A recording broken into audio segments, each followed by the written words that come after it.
여러분 반갑습니다. 하이클래스 공무원 학원에서 행정학을 강의하고 있는 김철입니다.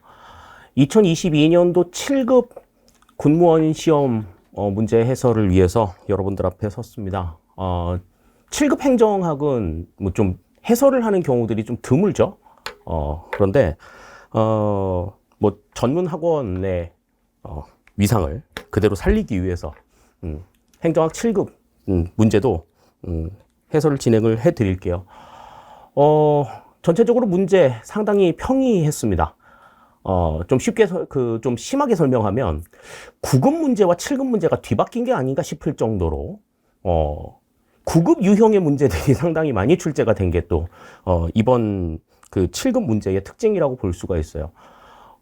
그리고 좀 출제의 어떤 난이도라든지 이런 것들을 좀 조정하는 거라든지 아니면 출제 영역별로 분포를 맞추는 문제라든지 이런 것들에 있어서 전혀 신경을 쓰지 않은 게 아닌가 싶을 정도로 상당히 좀 어수선하게 출제가 된 문제들이었습니다. 그래서 개중의 문제 중에는 야 이런 문제가 이 7급에 나온다고? 이런 생각이 들게 할 정도로 너무나 간단하고 쉬운 9급 수준에서도 난이도 중하급의 문제가 출제가 되었는가 하면 행정학에서 전혀 다루지 않는 내용들을 제시해서 굉장히 당황스럽게 만드는 문제들도 있었어요. 그런 문제들은 앞으로 행정학에서 나오지 않을 거다라는 생각이 조금 들게끔 하는 문제들도 나왔거든요. 그래서 그리고 이제 뭐 나중에 이제 보시겠습니다만은 영역별 분포에 있어서도 조금은 납득하기 힘든 그런 부분들이 좀 곳곳에 눈에 띄어서 재작년, 작년 2020년도, 2021년도에는 뭐 그 9급 시험에서 상당히 많이 좀 문제가 발생이 됐었는데 이번에는 7급 시험에서 굉장히 대형 참사가 일어나지 않았나라는 생각이 들어요. 거기다가 이제 나중에 좀 살펴보겠습니다만은 문제 풀면서 보겠습니다만은 문제 중에 오류가 발생을 한 경우도 있었습니다. 그래서 그 오류에 대해서는 여러분들이 좀 적극적으로 어필을 조금 해주셨으면 좋겠어요. 그래서 지금 해설 강의를 준비하면서 참 심란합니다, 마음이. 7급 같은 경우에는 상당히 심란한 마음을 가지고 있어요. 다른 분들은 9급에서 많이 좀 어려웠다 그렇게 얘기를 하는데 저는 9급보다 7급이 조금 더 심각한 수준이 아니었나라는 생각을 가져봅니다. 어떻게 해서 그런 생각을 갖게 됐는지 지금부터 저하고 같이 한번 살펴보시죠. 자, 일단 출제 문항을 영역별로 한번 살펴봤습니다. 영역별로 살펴봤을 때는 그래도 이제 20년하고 21년하고는 그렇게 큰 차이를 보여주지 않는데 22년도를 보시면요. 지금 정책이론에서 한 문제밖에 출제가 되지 않았어요. 여기 그렇게 이렇게 소홀한 부분 아닙니다. 반면에 지방행정론에서 7문제나 출제가 됐어요. 이렇게 중요한가요? 어떤 맥락에서 이 지방행정론을 7문제나 출제를 했는지는 모르겠는데, 지방행정론이 7문제, 25문제라고 하더라도, 지방행정론에서 전체 28% 가장 많이 출제가 된 지금 비중을 보여주고 있잖아요. 가장 많이 출제가 된 이 같은 비중을 보여주고 있다라고 하는 것이 과연 이게 군무원의 일반적인 업무와 어떤 연관성이 있는가 하는 부분들 상당히 좀 의아스럽습니다. 거기다가 정책이론이 지금 한 문제밖에 출제가 안 됐다라고 하는 거는 이거는 전체적으로 지금 영역별의 출제에 있어서 기본적인 어떤 가이드도 제시가 되지 않은 게 아니었나라는 생각이 들어요. 9급 시험 해설할 때도 말씀을 드렸습니다만 출제위원 중에 도시행정을 전공하신 분이 있었던 것 같아요. 그래서 이제 그 도시행정과 관련된 내용들 연관 지어가지고 문제 출제가 된 게 9급에서도 나왔었는데 7급도 마찬가지거든요. 근데 7급에서 도시행정과 관련된 어떤 내용들이 행정학의 일반적인 내용들이 아닌 것들이 출제가 되면서 굉장히 조금 당황스러웠으리라는 생각이 조금 듭니다. 인사행정이나 재무행정이나 이런 실무적인 부분에 대한 언급, 거의 없었고, 그다음에 조직 이론에 대해서 6문제 뭐 출제가 된 거는 뭐 과거에도 뭐 그랬던 적이 있으니까 뭐 그렇다고 치지만 지방 행정론에서 7문제? 아, 이거는 조금 대체적으로 좀 선을 넘은 게 아닌가라는 생각이 좀 들었어요. 자, 다음 이제 난이도 분석을 보겠습니다. 난이도를 살펴보시면 하급의 문제가 굉장히 조금 많이 눈에 띄는 게 보입니다. 9급 시험 수준의 문제들이 조금 출제가 된 것들이 있었거든요. 그러니까 이 7급 문제의 난이도를 9급하고 동일시 해가지고 볼 수는 없어요. 그런데 이제 7급 준비를 하는 친구라면 당연히 맞출 수 있는, 정말 응당 맞출 수 있는 그러한 문제들이 상당히 많이 있었고, 좀 7급 수준에서도 좀 어렵다 싶은 문제들은 이제 한 3문제 정도 있었는데, 그 중에 이제 25번 문제 같은 경우에는 뭐 다음에 나와도 이거는 못 맞춘다고 하더라도 뭐 전혀 문제가 될 게 없는 그러한, 행정학과는 조금 거리가 있는 그런 문제가 출제가 됐기 때문에 좀 뭐 7급 시험에서 역대급 참사라고 이렇게 얘기를 할 수도 있을 만큼 굉장히 좀 어수선한 그러한 문제의 분포를 보여줬습니다. 자, 그래서 과거에는 이 7급 문제가 그래도 조금 정선이 되어 있고, 그래도 오류도 없고, 이렇게 좀 깔끔하게 나왔네. 9급은 좀 문제가 많은데 7급은 좀 괜찮구나. 그런 생각을 했었는데, 이번에는 완전히 뒤바뀐 그러한 모습들을 보여줬다는 게 이번 시험 문제를 전체적으로 살펴본 느낌이다. 이렇게 말씀을 드릴 수가 있겠어요. 자, 그러면 1번부터 문제를 한번 살펴보죠. 어떤 문제들이 나왔길래 이렇게 이야기를 하느냐. 1번부터 살펴봅니다. 자, 정책 과정의 관료가 우월적 지위를 차지하게 되는데, 이러한 관료의 우월적 위치의 근원으로 다음 중 가장 옳지 않은 것은, 그랬습니다. 관료의 우월적 위치의 근원으로 옳지 않은 걸 골라라. 이렇게 이야기를 했는데요. 일단 문제는 뭐 평이합니다. 그런데 보기의 패턴을 보세요. 보기의 패턴이 이렇게 구문 형태로 나와 있는 내용들은, 이거는 9급에서 나오는 문제지, 7급에서 이런 문제를 이야기하는 거는 좀 바람직하지 않아요. 7급에서는 문장형의 지문들이 제시가 되어서 그 문제를 보고서 생각을 하게끔 접근을 할 수 있어야 되는데, 이런 구문 형태의 지시문이 나오는 것도 뭐 그냥 한두 문제 정도로 그쳐야 될 텐데, 지금 7급 문제에서 굉장히 많습니다. 굉장히 많아요.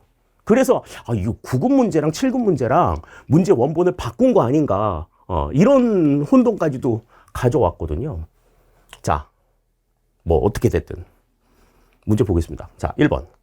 정치 자원의 활용이에요. 자, 정치 자원의 활용은, 이거는 결정 과정에서 채택이 되죠. 결정 과정에서 중시되는 내용인데, 이 관료들은 집행을 담당하는 사람들이잖아요. 그렇기 때문에 상대적으로 이 우월적 위치를 차지할, 관료가 우월적인 위치를 차지하는 데 있어서 정치 자원의 활용은 조금 생각을 할 수가 없어요. 이 관료들은 이 정치 자원의 활용에서는 좀 열등한 위치에 있다. 이렇게 우리가 생각할 수 있겠습니다. 1번이 그래서 바로 틀린 내용이 되겠고요. 정보의 통제나 사회적 신뢰, 전략적 지위, 이런 것들은 이제 집행을 하는 과정에서 관료들이 굉장히 우월한 위치를 차지하고 있는 그러한 내용들이라고 볼 수가 있겠습니다. 따라서 1번의 정답은 1번이 된다. 가볍게 생각을 할 수가 있을 것 같아요. 자, 다음 2번입니다. 문제가 4줄이나 나왔죠. 7급 시험에서 간혹 이제 이런 형태의 문제들이 나올 수가 있어요. 그럴 때 이제 우리가 생각을 해봐야 될 것은, 정말 여기서 물어보려고 하는 게 뭐냐, 요거를 이제 핵심으로 찝어야 된다는 거지. 자, 보겠습니다. 쇠퇴 낙후된 도시에 대한 기존의 재정비 방식은 하향식 의사결정, 경제적 효과 극대화를 지향함으로써 지역 주민이 배제되는 문제를 야기했다. 다음 중 이에 대한 반성으로 정부 행정에 취할 수 있는 방안으로 가장 옳은 것은, 그랬습니다. 자, 여기에서 지금 문제가 되는 것은 도시 재정비로 인해 가지고 발생하는 문제가 지역 주민이 배제되었다라는 거야. 여기에 대한 반성으로 정부 행정에서 취할 수 있는 방안, 그랬으니까 지금 여기에서는 지역 주민 참여 보장, 요걸 생각해야 되겠죠. 지역 주민이 배제되는 문제를 반성하고 지역 주민이 배제되지 않도록 해야 되니까 지역 주민의 참여를 보장할 수 있는 방안이 뭐냐? 요거를 지금 물어보고 있는 거죠. 뭐 위에 나와 있는 여러 이야기들이 현혹이 될 필요가 없어. 우리는 문제의 핵심만 보면 되는 거예요. 자, 그러면 1번 봅니다. 경제적 효과의 극대화를 추진한다. 경제적 효과의 극대화를 추진하면 지역 주민의 참여가 보장이 되나요? 그건 아니죠.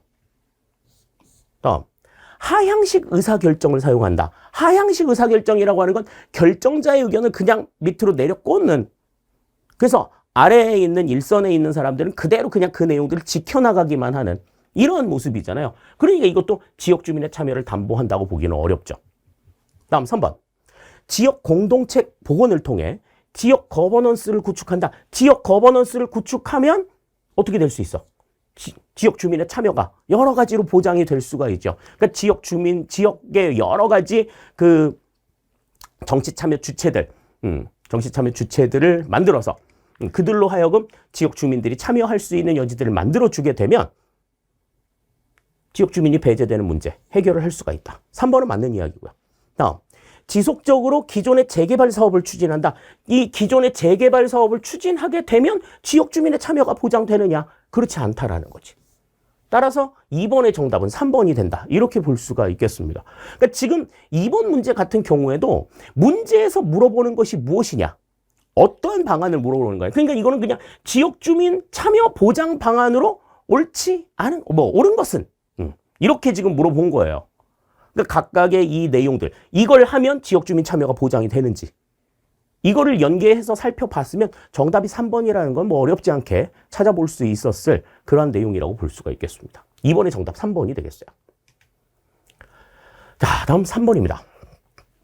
다음 중 직무 성과급적 연봉제의 적용을 받는 공무원으로 옳은 것은 그랬습니다. 뭐 이것도 좀 단순 암기 형태의 문제죠. 단순 암기 형태의 문제여서 우리가 이제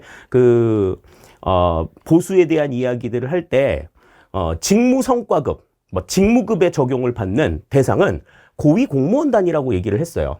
1번이 일단은 맞는 이야기가 되는 겁니다. 그래서 뭐 고위 공무원단 가운데에서 뭐 대통령 경호처에서 고위 공무원단 일하는 고위 공무원단에 속하는 별정직 공무원만 제외하고 나머지는 전부 다 직무성과급의 연봉을 적용받는다. 그 얘기는 우리가 뭐 기출문제에서도 살펴봤고 동형모의고사에서 살펴봤고 굉장히 많이 살펴봤던 내용들이죠.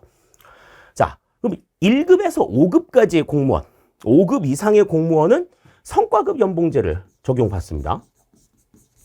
성과급 연봉제를 적용. 임기제 공무원도 마찬가지로 성과급을 보장받아요. 이 두 개는. 다음에 정무직 공무원은 고정급 연봉을 받습니다. 그렇기 때문에 직무급, 직무성과급의 연봉을 보장받는 것은 1번 고위공무원단에 해당이 된다. 이렇게 우리가 생각을 할 수가 있어요. 이것도 뭐 그렇게 많은 생각을 하게 하는 문제는 아니에요. 그러니까 이런 문제가 만약에 9급 시험에서 나왔으면 9급 시험에서는 상당히 조금 의미 있는 그런 문제들이었을 수 있는데 7급에 출제가 되면서 상당히 난이도도 떨어지는 그러한 형태의 문제로 등장을 하게 된 거죠. 자, 3번의 정답은 1번이 되겠습니다. 그 다음 4번입니다. 자, 다음 중 기관 위임 사무에 대한 설명으로 가장 옳지 않은 것은 그랬습니다. 가장 옳지 않은 걸 골라라. 그렇게 얘기했는데 기관 위임 사무라는 건 우리가 이제 어떻게 알고 있어요? 중앙정부나 상급 지자체가 하위의 지방자치단체장에게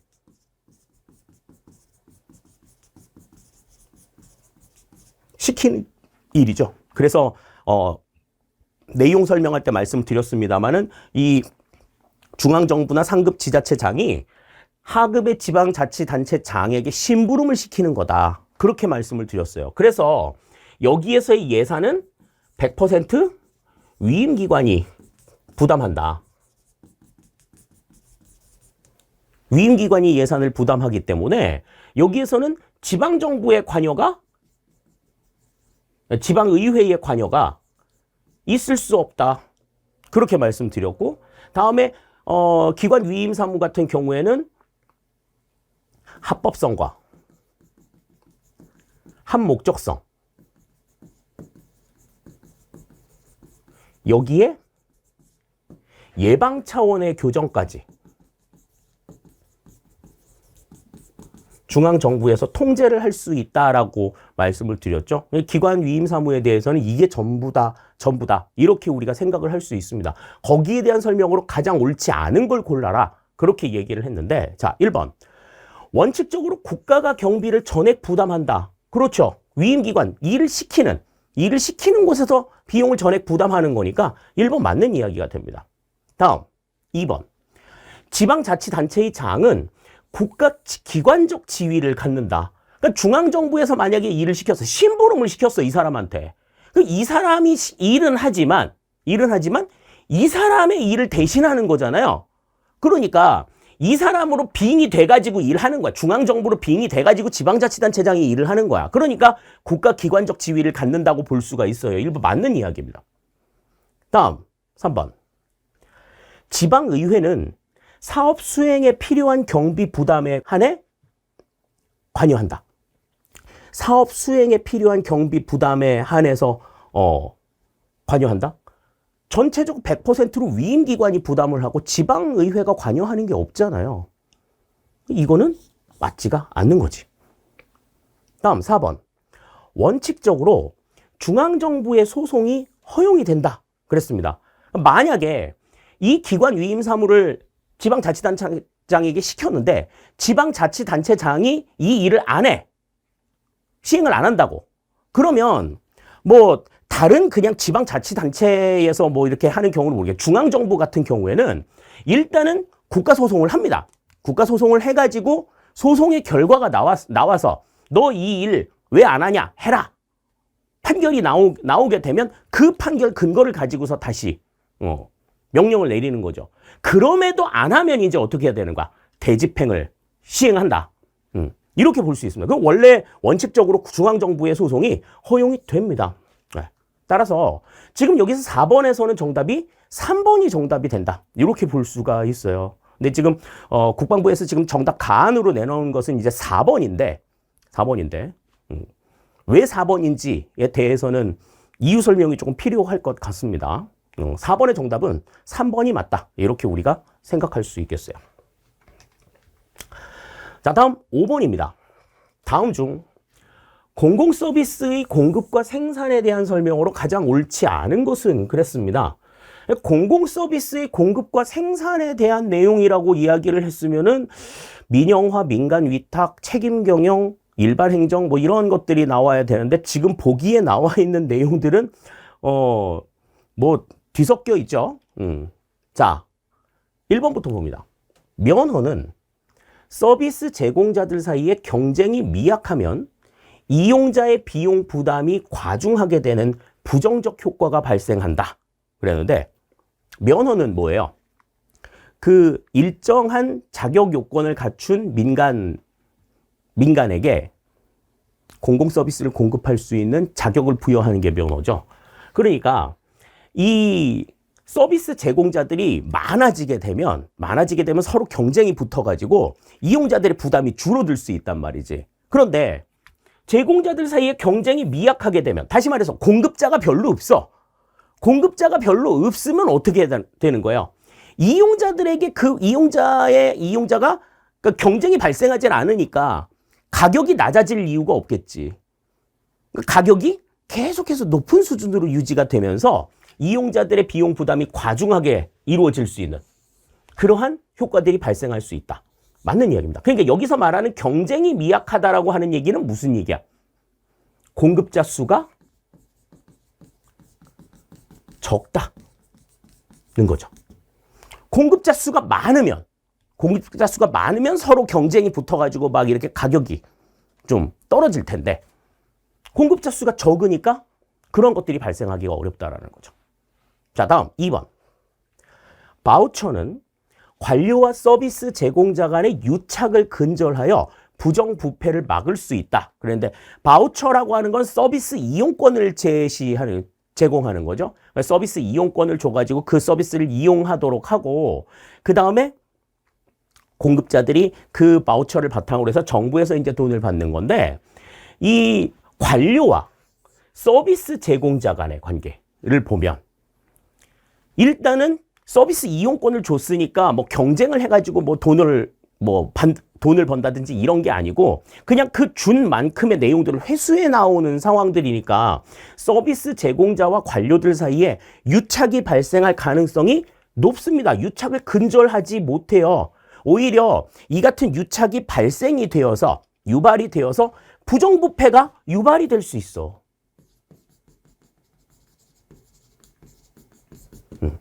거꾸로 지금 나와 있는 이야기죠. 2번 틀린 이야기가 됩니다. 다음 세 번째. 민간 위탁은 인력 운영의 유연성을 제고해서 관료 조직의 팽창을 억제할 수 있다. 그러니까 서비스 공급에 대한 부분을 민간에게 넘긴 게 민간 위탁이기 때문에 인력 운영의 유연성을 높일 수 있다라고 하는 점은 맞는 이야기가 되는 거죠. 다음 4번. 집합적 공동 생산은 시민들의 참여도에 관계없이 혜택이 공통으로 돌아가게 한다는 재분배적 사고가 기저에 있다. 이것도 맞는 이야기가 되는 겁니다. 따라서 5번의 정답은 2번이 틀린 이야기가 된다. 이렇게 우리가 생각을 할 수가 있어요. 그러니까 우리가 흔히 이제 바우처 제도 같은 경우에는 흔히 이제 어떻게 얘기를 했었느냐면 그 서비스를 받는 사람이 수혜자가 공급자를 선택할 수 있다. 공급자 선택권이 강화된다라고 하는 점들을 강조했었는데 여기에서는 이제 다른 측면에서 모습들을 보여줬다는 게 일단은 특징이라고 볼 수가 있죠. 5번의 정답은 2번이 되겠습니다. 다음 6번입니다. 다음 중 우리나라 공직 분류 중 특정직에 해당하지 않는 것은 그랬습니다. 이런 문제도 이제 9급에서나 볼 수 있는 문제죠. 굉장히 가벼운 문제입니다. 자, 특정직 공무원 같은 경우에는 이제 경력직 공무원 중에 하나죠. 경력직 공무원 중에 하나여서 이제 어떤 사람들이 있어. 뭐 경찰 공무원이나 소방 공무원이나 그다음 외무 공무원이나 그다음에 군 공무원, 우리 군무원들도 마찬가지. 뭐 이러한 그다음에 뭐 교육 공무원 등등등등 이러한 공무원들이 이제 특정직 공무원에 해당이 된다고 말씀을 드렸고, 뭐 헌법재판소의 헌법연구관이라든지 뭐 경찰청장 뭐 이런 분들이 이제 경찰 공무원이니까 특정직에 해당이 된다 이렇게 볼 수 있다 말씀을 드렸었는데, 자 여기에서는 이제 좀 특징적으로 봐야 될 내용들이 있어요. 일단 경호공무원, 경찰청장, 헌법재판소, 헌법연구관은 대표적인 특정직 공무원이라고 우리가 강조를 드린 바가 있어요. 어디에 해당이 되는지를 분명히 알자라고 해서 이제 보셔야 되는데, 지금 이 감사원 사무차장, 감사원 사무차장은 일반직 공무원에 해당이 됩니다.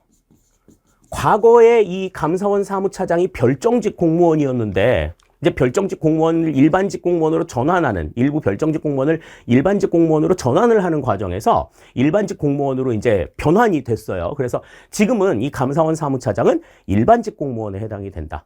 이렇게 우리가 보실 수가 있겠습니다. 근데 뭐 지금 이제 특정직이 아닌 걸 골라라라고 얘기를 했기 때문에 감사원 사무차장이 일반직이든 별정직이든 이건 그렇게 중요한 문제는 아니었었던 것 같아요. 그냥 별정직 공무원이, 아니 특정직 공무원이 아닌 것만 고르면 되는 부분이었으니까 6번의 정답은 3번이 된다. 이렇게 우리가 생각을 할 수가 있겠습니다. 굉장히 쉬운 문제인 거죠. 이 문제를 이제 7급 시험에서 여러분들이 대했다라고 하면은 이 문제 푸는데 그렇게 많은 시간이 안 걸렸을걸요? 네. 5초 이상 안 걸렸을 것 같아. 6번의 정답은 3번이 된다. 볼 수 있겠습니다. 자, 다음 7번입니다. 다음 중 아래의 주민감사 청구에 대한 지방자치법에 들어갈 내용이 모두 맞는 것은 그랬습니다.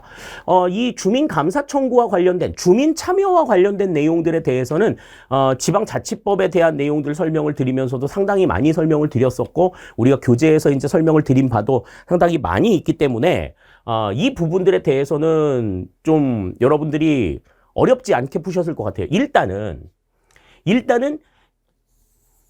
주민이 몇 세 이상의 주민이냐, 요거에 대해서는 굉장히 많이 말씀을 드렸었죠. 이게 이전에는 19세 이상이었는데 이제 법이 바뀌어서 18세 이상으로 바뀌었다. 만 18세 이상으로 바뀌었다. 요거 강조를 드렸었어요.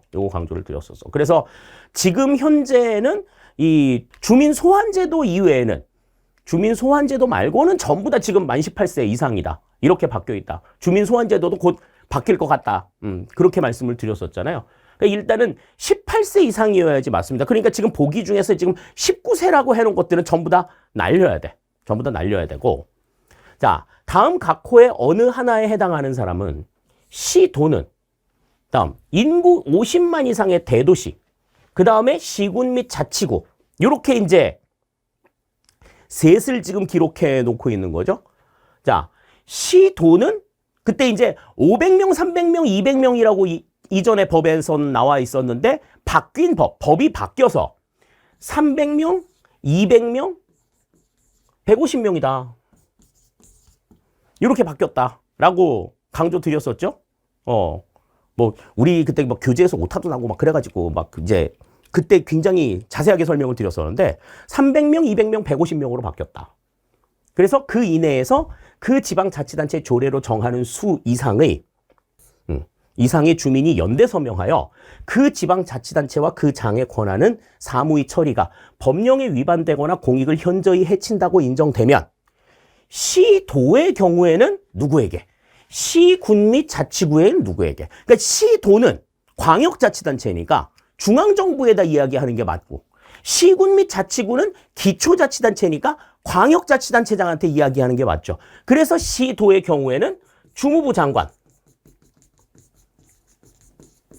장관에게, 시군 및 자치구의 경우에는 시도지사에게 감사를 청구할 수 있다. 이게 이제 지방자치법에 나와 있는 내용들이죠. 자, 그래서 지금 이제 갖춰야 될 것이 첫 번째는 18세, 300, 200, 150, 그리고 주무부 장관, 그리고 시도지사. 이렇게 이제 5개의 나열이 이제 순서대로 나와야 된다. 이렇게 볼 수 있습니다. 따라서 지금 이제 보기를 보시면 일단 19세인 거는 전부 다 날려야 돼. 19세인 건 전부 다 날려. 찍더라도 1번, 3번으로 찍었으면 안 되는 거죠. 그리고 나서 300명, 200명, 150명. 지금 벌써 이제 200명, 150명, 100명으로 나와 있었으니까 이거는 뭐 고르는 게 어렵지는 않았을 것 같아요. 그러니까 여기에서의 관건은 뭐예요? 지금 주민감사 청구의 청구 대상 연령이 만 19세냐, 만 18세냐. 그러니까 이전에는 만 19세였지만 이제 올해부터는 만 18세이기 때문에 여기에서는 지금 정답이 4번이 된다. 이렇게 볼 수가 있겠습니다. 주무부 장관 시도지사만 놓고 보더라도 지금 그렇게 나와 있는 게 지금 18세밖에 없기 때문에 이제 이 명수를 정확하게 알고 있느냐 하는 것이 이제 2번이냐 4번이냐를 가르는 어떤 기준이 될 수 있었을 것 같네요. 근데 이제 일단은 19세는 아니다. 이제부터는 18세다. 라고 하는 것. 너무너무 많이 강조를 드렸었던 내용들인데 이제 시험에 지금 언급이 됐었습니다. 그 부분들 다시 한번 정리를 좀 잘 해 두시죠. 자, 그래서 7번의 정답은 4번이 정답이 되겠습니다. 자, 8번입니다. 다음 중 매트릭스 구조에 대한 설명으로 가장 옳지 않은 것은 그랬습니다. 자, 이 매트릭스 구조라고 하는 것은 기능 구조와 사업 구조를 한데 섞은 혼합한 유형, 기능 구조와 사업 구조의 화학적 결합을 시도한 그러한 결과다. 그렇게 말씀을 드렸죠. 자, 그러면 봅시다. 1번, 개인들이 다양한 경험을 통해 전문 기술의 개발과 넓은 안목을 갖출 수 있다. 그렇죠. 여러 가지 기능적인 측면이라든지 사업적인 측면이라든지 이 두 개의 관점들을 전부 다 살펴보면서 굉장히 넓은 안목을 갖출 수 있다라고 하는 것, 특징이라고 볼 수 있습니다. 다음 2번. 기능 부서 통제 권한의 계층은 수평적으로 흐르고 사업부서 간 조정 권한의 계층은 수직적으로 흐르게 된다. 그랬는데 이 내용, 이 말을 들으면서 조금 안 맞는다라는 생각이 조금 안 드셨어요? 좀 이게 잘 안 맞아. 나만 그런지는 모르겠는데. 자, 봅시다. 통제 권한의 계층이에요. 통제 권한. 그러니까 통제는 이거 해, 하지 마, 이런 거 딱 정해놓는 그러한 상황들이잖아요. 그러니까 이 통제 권한은 위에서 시키는 대로 해야 되는 거지. 근데 조정 권한은 대등한 사람들끼리 협의하고 협력하는 이러한 상황들이잖아요. 그러니까 통제 권한의 계층이 수평적으로 흐를 리가 없지. 통제 권한의 계층은 수직적으로 흐르고 조정 권한의 계층이 수평적으로 흐르는 게 이게 맞는 거지. 2번이 그래서 틀린 내용이 됩니다. 이거는 수평적, 수직적이 서로 뒤바뀌어 있는 상황인 거죠. 그러니까 그냥 기능부서의 계층은, 사업부서의 계층은 이렇게 얘기했어도 돼. 그렇게 얘기했어도 되는데 지금 여기에는 힌트를 준 거잖아요. 통제 권한의 계층, 조정 권한의 계층. 이건 힌트를 준 거야. 그러니까 통제는 수직적으로 이루어지고 조정은 수평적으로 이루어진다. 이렇게 봤으면 이게 아니라는 걸 금방 알 수가 있는 거죠. 2번이 그래서 틀린 얘기가 됩니다. 다음 3번. 구성원 간의 역할 갈등, 역할 모호성, 과업 조정의 어려움 등이 발생할 우려가 있다. 특히 이제 그 기능 구조와 사업 구조의 성격상 이 둘이 상충이 되는 상황에서 조직원들이 어떻게 일을 해야 될지 굉장히 힘들어지는 상황이 생긴다. 명령 통일의 원리의 위배가 나타날 수 있다. 그렇게 말씀을 드렸죠. 역할 갈등이라고 하는 건 그런 측면에서 생각할 수가 있겠습니다. 다음 4번. 경직화되어가는 대규모 관료제 조직에 융통성을 부여할 수 있게 해준다. 맞는 얘기가 되는 거죠. 따라서 지금 8번에서는 정답이 2번이 된다. 이렇게 우리가 생각할 수 있겠습니다. 그러니까 매트릭스 구조가 어떠한 특징을 가지고 있는가에 대한 기본적인 이해만 있었으면 이 문제는 뭐 굉장히 가볍게 풀 수 있는 그러한 문제였다고 생각이 들어요. 자, 다음 9번입니다. 탈신공공관리의 아이디어들로 묶인 것으로 가장 옳은 것은 그랬습니다. 그러니까 탈신공공관리니까 신공공관리의 관점은 아닌 거야. 그러니까 역발상을 해보면 이 보기 안에서 신공공관리의 특징을 가진 것만 골라가지고 없애버리면 답을 찾을 수가 있는 거죠. 그러니까 지금 여기 보기를 보면 4개야. 전부 다 답이 4개죠. 지금 이 안에서 지금 4개라는 거, 6개 중에 4개가 탈신공공관리의 아이디어니까 2개는 지금 신공공관리의 아이디어일 가능성이 높은 거지. 자, 봅시다. 1번. 총체적 정부 또는 연계형 정부. 그러니까 총체적 정부나 연계형 정부는 이제 정부의 역할이 좀 강화되는 부분인데 지금 신공공관리 같은 경우에는 정부의 역할을 좀 축소시키는 상황들이잖아요. 작은 정부를 지향한단 말이지. 그러니까 지금 이거는 탈신공공관리에 해당이 된다고 볼 수가 있어요. 기억은 맞는 이야기가 됩니다. 그럼 일단 기억 없는 거 빼봐. 2번, 4번은 아닌 거지. 자, 다음 니은 보죠. 민간 위탁과 민영화의 확대. 정부의 역할을 줄이고 영향을 줄이고 민간의 참여를 늘리는 게 신공공관리죠. 그래서 민간 위탁과 민영화가 확대되는 건 신공공관리의 관점입니다. 니은은 해당이 안 돼요. 니은은 해당이 안 돼. 그러니까 니은 없는 걸 골라봐. 그러면 3번이 정답이 되겠다. 문제는 이렇게 푸셨어야 돼요. 그 다음 민간 공공부문의 파트너십을 강조한다. 이것도 탈신공공관리의 아이디어가 되겠고. 다음 리을. 정부 부문 내에 경쟁 원리를 도입한다. 경쟁을 도입하는 건 이제 시장 기제를 도입해가지고 운영이 되는 거니까 이것도 신공공관리의 내용이 되겠습니다. 리을도 빠지는 내용이 되는 거죠. 다음 미음. 중앙의 정치 행정적 역량 강화. 이것도 정부의 역량을 강화시키는 문제. 환경적, 역사적, 문화적 요소의 유지. 그러니까 경제적인 어떤 요소에만 집착하지 말고 다른 요소들에 있어서도 관심을 가져야 된다. 탈신공공관리의 특징이라고 볼 수가 있겠습니다. 그래서 기역, 디귿, 미음, 비읍이 정답이 되는 거예요. 니은과 리을은 대표적으로 신공공관리의 특징이다. 따라서 3번이 정답이 되는 걸 확인을 할 수가 있어요. 그러니까 탈신공공관리의 아이디어를 찾으려고 애썼다기보다는 신공공관리의 아이디어를 찾아가지고 지우는 것이 훨씬 더 이 문제를 푸는 거는 더 빨랐을 수 있다. 이렇게 볼 수 있는 거죠. 정답이 그래서 3번이 되겠습니다. 자, 다음 10번입니다. 재무행정론의 문제인데 이 문제는 보기의 배열 때문에 난이도가 조금 떨어진 케이스예요.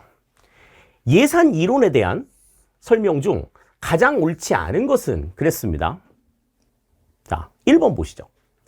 계획예산 제도는 점증 모형에 의한 예산 결정이다. 계획예산제도, 우리가 PPBS라고 얘기했던 이 계획예산제도는 영기준 예산과 함께 합리주의에 근거한 총체주의 모형에 해당이 된다라고 강조드렸죠. 영기준 예산, 계획예산제도 이 두 개만 합리주의에 근거한 총체주의 모형이고 나머지는 전부 다 점증주의 모형이다라고 설명을 드렸잖아요. 그런데 점증 모형에 의한 예산 결정이다. 앞에 띡 하고 나와 있으니까 이게 지금 틀린 거지. 총체주의. 그러니까 다시 말해서 합리 모형에 근거한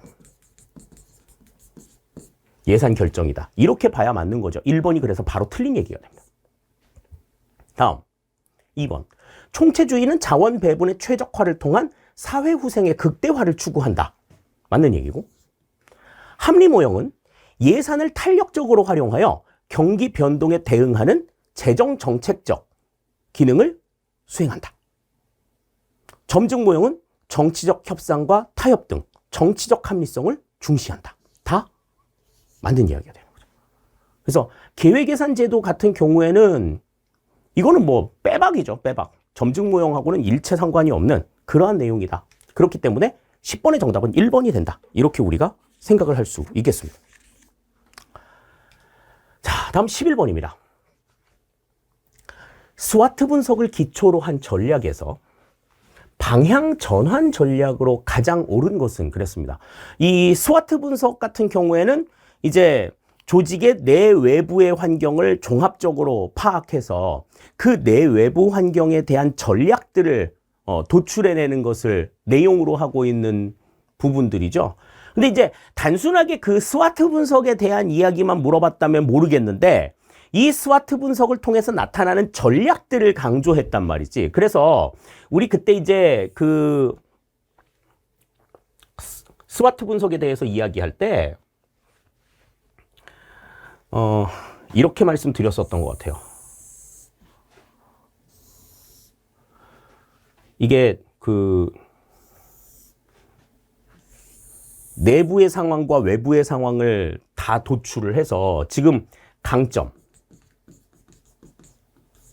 S가 될 거고 약점 이거는 W가 될 거고 그 다음에 기회 요인으로 작용하는 것들 O 그 다음에 위협 요인으로 작용하는 것들 그래서 SWOT, SWOT가 되는 거잖아요. 그래서 이 강점과 약점은 내부 환경이 되는 거고 기회 요인과 위협 요인은 이제 외부 요인이 되는 건데 이 각각의 내용들을 바탕으로 해가지고 그러니까 각각의 내용들을 가지고서 그냥 그 각각의 내용들을 가지고 이제 그 이거만 도출을 하는 게 중요한 게 아니라 이를 바탕으로 해가지고 이 내용들을 이제 확인할 수 있는 전략들을 갖는 게 중요하다. 그래서 강점과 기회 요인을 가지고서 나오는 게 SO 전략. 약점과 기회 요인을 가지고 나오는 게 WO 전략. 강점과 위험 요인을 가지고 있는 게 ST 전략. 그 다음에 약점과 위험 요인을 가지고 있는 게 이제 WT 전략이다. 그렇게 설명을 드렸고 각각의 전략들이 어떠한 의미들을 가지고 있는가에 대해서도 말씀을 드렸었어요. 자, 그래서 SO 전략 같은 경우에는 우리가 이제 뭐라고 얘기해? 여기다 쓸게. 공격 전략이라고 얘기하죠. 강점과 기회 요인이 만났으니까 어떻게 드라이브를 걸 것이냐. 그래서 우리가 이걸 공격 전략이라고 얘기하고 WO 전략 같은 경우에 약점과 기회 요인이 만난 거야. 그 약점과 기회 요인이 만나서 어떻게 지금 이 약점의 상황에 분위기 전환을 이뤄낼 수 있느냐. 이게 이제 방향 전환 전략이라고 말씀을 드렸죠. 다음 세 번째 ST 전략. 강점과 위험 요인이 만난 전략이에요. 이 ST 전략은 우리가 이 위험 요인을 우리가 가지고 있는 강점을 가지고 어떻게 풀어먹을 수 있느냐. 다양화 전략이라고 얘기하고. 다음 WT 전략은 약점과 위험 요인이 만나서 유리한 건 한 개도 없어. 그럴 때는 이제 어떻게 해야 되는 거야? 가드 올려야지. 공격이 막 시작이 되는데 우리가 방어할 수 있는 기제가 별로 없어. 그럼 가드 올려서 막아야 되는 거죠. 그래서 이것을 우리가 방어 전략이라고 불렀다고요. 그러니까 지금 여기에서는 방향 전환 전략을 물어봤으니까 2번에 W5 전략이 된다. 이렇게 우리가 볼 수가 있겠습니다. 그러니까 스와트 분석 같은 경우에는 이 강점, 약점, 기회 요인, 위험 요인만 내 가지고는 끝나는 게 아니다. 이 전략들이 나와야 된다. 라고 하는 것들을 강조드렸고 그 전략이 어떠한 의미들을 가지고 있는가 하는 것 분명하게 다시 한번 생각을 해주시면 좋을 것 같아요. 11번의 정답은 2번이 되겠습니다. 자, 다음 12번입니다.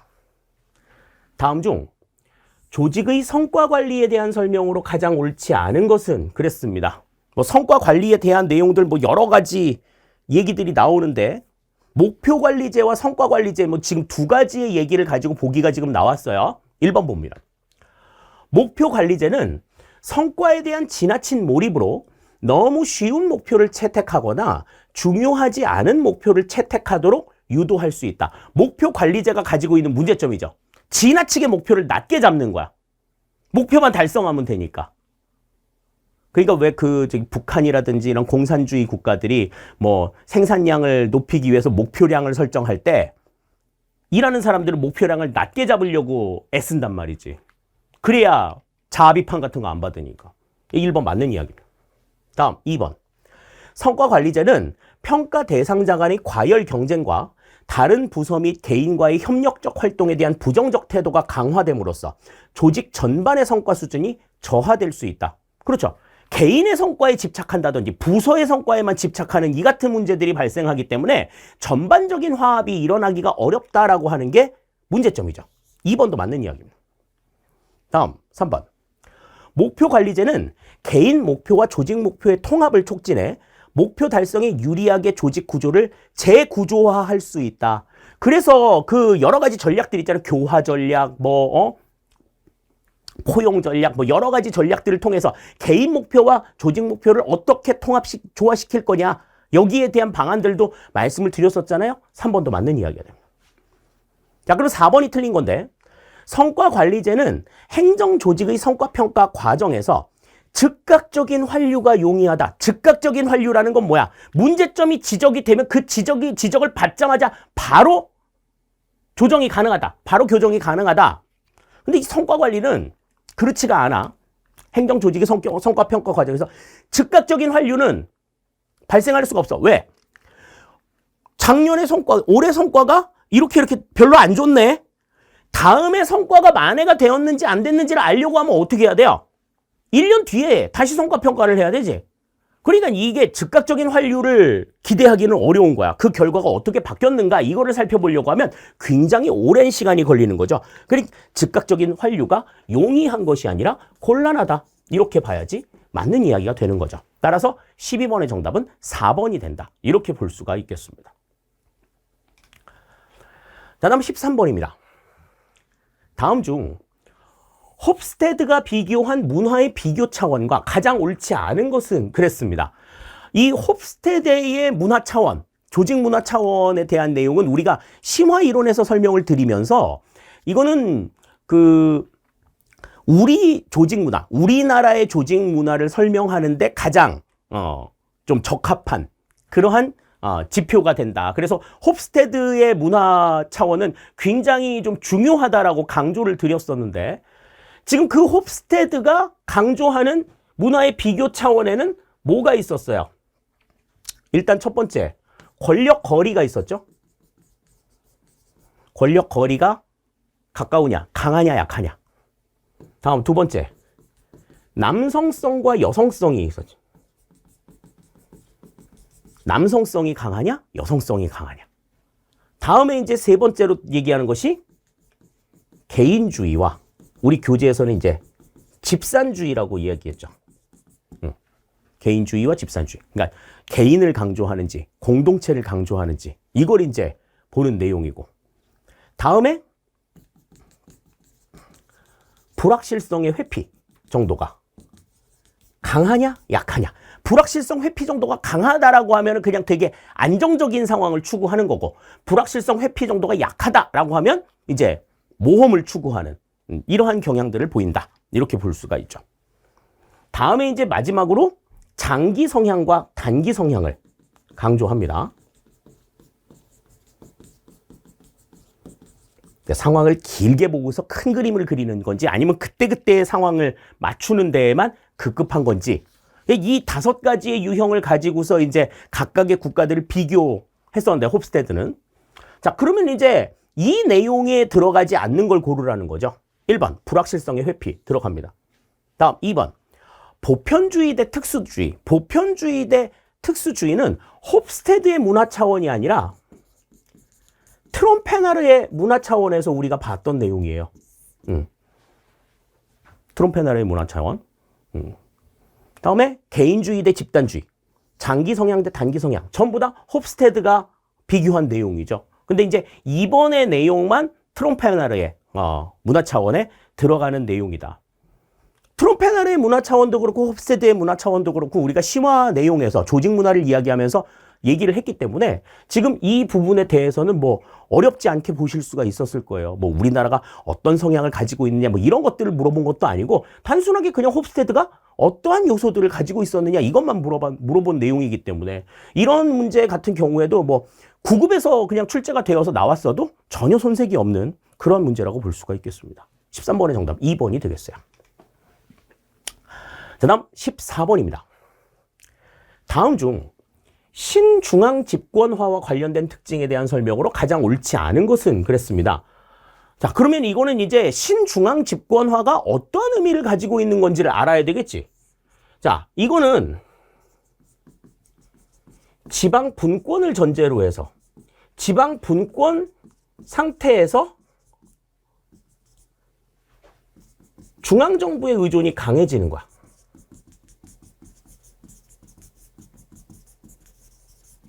이 같은 상황을 우리가 신중앙 집권화라고 이야기한다 그랬잖아요. 그러면 이러한 상황을 바탕으로 해서 중앙정부의 의존도가 심화되니까 어떤 문제가 나타날 수 있느냐. 그걸 보면 되는 거죠. 1번. 행정구역의 광역화가 나타날 수 있다. 그렇죠. 광역행정이 더욱더 강화가 될 수 있습니다. 중앙정부의 컨트롤이 생기니까요. 다음 2번. 중앙지방 간의 관계는 기능적 협력적 관계이다. 야. 국방부 양심 없네. 작년에 9급 시험에서 이 지문 가지고서 오류 내놓고 똑같이 이 문제를 또 냈다. 자, 이거는 지금 이제 주민자치의 특징이죠. 주민자치의 특징인데 중앙정부가 해야 될 일은 중앙정부가 잘하는 일은 중앙정부가 맡고 지방정부가 잘할 수 있는 지방정부가 맡는 거야. 어떻게 잘할 수 있는 것들을 서로 조율할 것인지 그걸 맞춰가지고 중앙정부와 지방정부가 움직이는 거죠. 그러니까 지금 여기에서 지방 분권 상태에서 중앙정부의 의존이 심화가 되는 거니까 지방이 할 수 있는 일은 지방이 하고 중앙정부의 힘이 좀 필요한 상황이라든지 우리는 안 해봤는데 중앙정부는 해본 적이 있는 일이라든지 아니면 중앙정부가 뭐 어떤 인력이라든지 예산이라든지 이런 것들을 조금 더 크게 가져올 수 있으니까 그런 차원의 지원들을 요청할 수 있는 상황들이 생기는 거죠. 그러니까 오롯이 그냥 중앙정부가 모든 것을 하도록 내맡기는 것이 아니라 지방정부는 지방정부가 할 일을 하고 중앙정부는 중앙정부가 할 일을 하는 것이 이 기능적 협력적 관계에 대한 내용이니 2번도 맞는 이야기가 되는 겁니다. 다음 3번. 지방정부의 자율성을 상대적으로 제한할 수 있다. 상대적으로 제한할 수 있어. 그러니까 자율성이 있지만 중앙정부의 의존이 심화되고 있기 때문에 중앙정부가 하자는 대로 움직이게 되니까 그렇게 되면 진정한 의미의 자치가 이루어지기 어렵다라고 말씀을 드렸었죠. 3번도 맞는 이야기입니다. 다음 4번.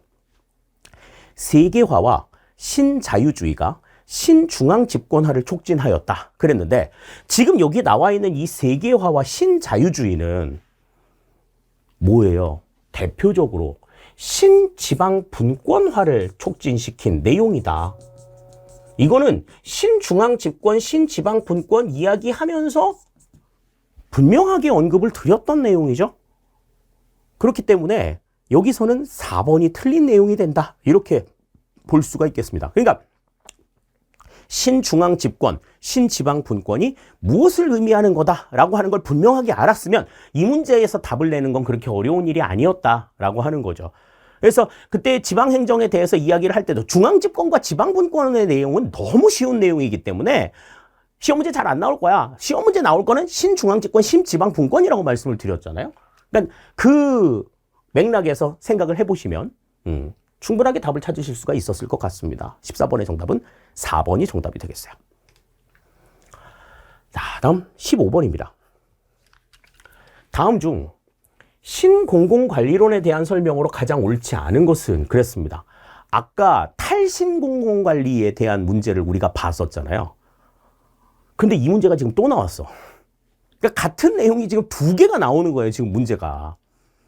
그러니까 영역별로 문제에 대한 어떤 그 검토나 뭐 이런 것들에 대한 게 전혀 이루어지지가 않은 그런 상황들이죠. 아까 앞에서 우리가 탈신공공관리에 대한 내용들 보면서 신공공관리론의 특징에 대해서 생각을 해봤으니 이 문제는 뭐 어렵지 않게 답이 나올 수 있을 거라는 생각이 듭니다. 자, 1번 보죠. 시장에 대한 규제는 완화하지만 관료에 대한 규정과 규제는 강화한다. 그랬는데, 자, 시장에 대한 규제를 완화해가지고 시장의 자율성을 높이는 것 되게 중요한데, 관료에 대한 규정과 규제를 강화해요? 관료에 대해서. 이 신공공관리로는 시장의 운영 기제를 정부에, 민간 기업의 운영 기제를 정부에 도입을 하는 거기 때문에 관료에 대해서도 경쟁을 시킨단 말이에요. 내부적으로 경쟁을 시키니까 거기에 대한 규제와 규정도 같이 완화시키는 특징을 가지고 있어요. 방법은 너네들이 알아서 해. 성과만 내라. 이렇게 얘기하는 거잖아. 그렇기 때문에 1번은 틀린 내용이 된다. 그러니까 이렇게 생각했을 수 있지. 시장은 자유롭게 하고 얘네들의 영향력을 줄이자. 작은 정부 해가지고 영향력을 줄이자 해가지고 관료에 대한 규정을 강화하는 거 아니냐. 아니야. 내부적으로 관료 조직도 경쟁을 통한다든지 이렇게 그 기업의 운영 원리를 도입했기 때문에 자유롭게 자율성을 보장해주는 그러한 특징들을 가지고 있는 거예요. 1번 틀립니다. 다음 2번. 현대국가의 팽창과 복지국가에 대한 비판의 성격이 강하다. 그러니까 너무 좀 비대해지고 좀 방만해지고 낭비가 심한 이러한 상황들을 조금 조절해 나가자. 이렇게 보는 거죠. 다음 2번. 시장주의와 신관리주의 개념이 합해진 것으로 볼 수 있다. 뭐 가장 기저에 있는 이념이라고 볼 수 있습니다. 맞는 얘기고. 다음 4번. 시장화의 방법으로는 민영화, 민간 위탁 등을 활용한다. 그러니까 공공 서비스를 공급하는데 민간의 참여를 보장한다. 특징이라고 볼 수가 있죠. 따라서 15번의 정답은 1번이 된다. 이렇게 볼 수가 있겠습니다. 그러니까 생각해 보세요. 지금 풀고 있는 이 문제가 어떻게 7급 수준의 문제냐고. 원본 뒤바뀌신 거 아닌가. 다시 한번 생각해 보세요. 우리 그 앞에서 9급 문제 해설할 때 9급 문제 상당히 까다로웠었는데 그 문제를 차라리 7급에게 주셨으면 어땠을까라는 생각이 들 만큼 지금 이 7급 문제는 푸는 사람이 7급이다라고 생각하고서 풀기가 상당히 민망할 정도로 상당히 문제가 평이하게 나왔다. 이렇게 우리가 볼 수 있겠습니다. 자, 다음 16번입니다. 다음 중 성인지 예산에 대한 설명으로 가장 옳지 않은 것은 그랬습니다. 자, 성인지 예산. 뭐라고 얘기했었죠? 성을 인지한 예산이라고 말씀을 드렸어요. 그래서 예산을 편성할 때 그 예산으로 인해서 발생하는 어떤 효과, 편익이 남녀 모두에게 평등하게 작용이 되느냐. 그걸 보는 예산이라고 얘기를 했었죠. 그러니까 투입이 평등한 게 아니라 그 예산의 투입으로 인해서 얻는 편익이 평등해야 된다. 그래서 무슨 얘기 드렸어? 공중화장실 면적에 대한 얘기 했었잖아요. 그 편익이 똑같으려면 여자 화장실의 넓이가 남자 화장실보다 최소한 50%에서 100% 넓어야 된다. 그렇게 말씀드렸죠?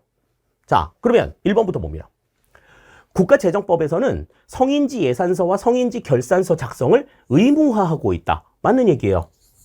2010년도부터 그렇게 하고 있다고 말씀을 드렸죠. 세계 최초라고 말씀드렸어요. 다음 2번. 성인지 예산 제도는 기금에도 적용하고 있다. 그렇습니다. 기금상에도 편익이니까 편익이 그러니까 어떻게 써야 하느냐 하는 부분인 거야. 이건 어떻게 그 투입 요소가 아니라 그 얻은 예산을 어떻게 써서 편익을 담보하느냐, 편익을 공평하게 만드느냐 이 문제거든. 그 다음 3번.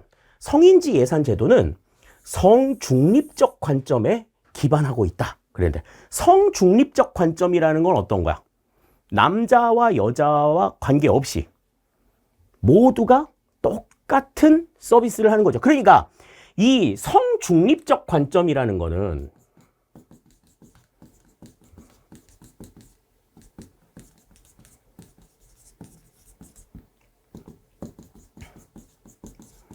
투입의 평등이야.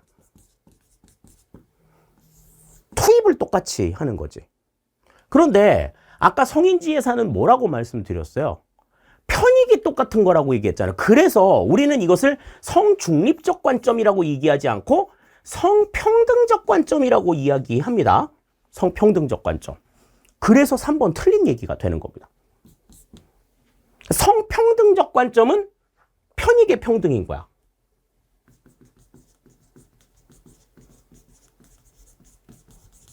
성평등적 관점은